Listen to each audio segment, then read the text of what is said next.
அஸ்ஸலாமுஅலைக்கும். Hi guys, welcome to my channel. எல்லோரும் எப்படி இருக்கிறீங்க? அல்ஹம்துலில்லாஹ் நான் நல்லா இருக்கிறேன். நீங்கள் நல்லா இருக்கேன்னு நம்புகிறேன். புதுசாக என்னோடய சேனலை பார்க்குறவங்க மறக்காமல் சப்ஸ்கிரைப் பண்ணிக்கோங்க, லைக் பண்ணிக்கோங்க, கமெண்ட் பண்ணுங்கள். மறக்காமல் பக்கத்தில் உள்ள பெல் ஐக்கானையும் கிளிக் பண்ணிடுங்க. அப்போ தான் நான் போடுற வீடியோட நோட்டிஃபிகேஷன் உங்களுக்கு உடனுக்குடன் வந்து சேரும். வீடியோ மிஸ் பண்ணாமல் பார்க்கலாம். வாங்க இப்போ வீடியோக்குள்ளே போகலாம். இன்றைக்கி நம்ம என்ன பார்க்க போகிறோம்னு பார்த்தீங்கன்னா, நம்ம வீட்டில் இன்றைக்கி இஃப்தாருக்கு என்ன ஸ்பெஷல், சஹருக்கு என்ன ஸ்பெஷல் தான் பார்க்க போகிறோம். இன்றைக்கி வந்து சஹர் ஸ்பெஷல் என்னென்னு பார்த்தீங்கன்னா, நண்டு கிரேவி, அப்புறம் ரசம், அவ்வளோதான். நோன்பு நேரங்களில் வந்து ரசம்னால எல்லாருக்கும் ரொம்ப பிடிக்கும் பொதுவாக. ஏன்னா அந்த டயத்தில் சாப்பிட யாருக்கும் பிடிக்காது.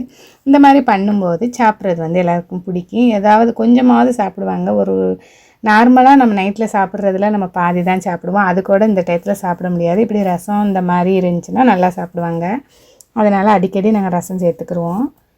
நம்ம வீட்டில் இன்றைக்கி இஃப்தார் ஸ்பெஷல்னு பார்த்திங்கன்னா வந்து ரோஸ் மில்க் போட்டிருக்கேன். அப்புறம் வந்து தர்பூசணி கட் பண்ணி வச்சுருக்கிறேன். வடை, கறிப்பப்புலாம் வெளியில் வாங்கிட்டு வந்துட்டாங்க. கொஞ்சமாக என் வீட்டில் வந்து நான் வந்து பஜ்ஜி போட்டேன், ஆனியன் பஜ்ஜி.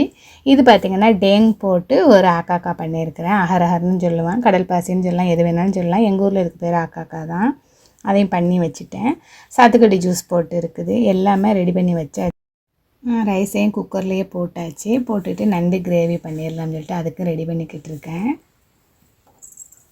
ரசத்தை தாளித்து போட்டாச்சு. ரசம் வந்து எப்போவுமே நம்ம வைக்கும்போது நான் இந்த மாதிரி தான் வைப்பேன். அதே மாதிரியே நீங்களும் வைங்க, ரொம்ப டேஸ்ட்டாக இருக்கும். கொஞ்சமாக புளி சேர்த்து இந்த ஸ்டேஜில் வந்து பெருங்காயத்தூளையும் சேர்த்துக்குங்க. உப்பு மட்டும் சேர்க்க மாட்டேன் நான் எப்போவுமே இப்போ. ஏன்னா ரசம் வந்து இதோட நான் வச்சுருவேன். நல்லா நுர கூட்டி வந்ததுக்கப்புறம் இறக்கும்போது தான் நான் எப்போவுமே உப்பு சேர்ப்பேன். இறக்கி நல்லா ஆற்றி விட்டுட்டு உப்பு சேர்த்துக்குவேன். ரசம் மட்டும் எப்போவுமே கொதிச்சிடக்கூடாது, அதில் டேஸ்ட்டே மாறிடும். இது பார்த்திங்கன்னா நண்டு கிரேவி தான் இன்றைக்கி பண்ணியிருக்கிறேன்.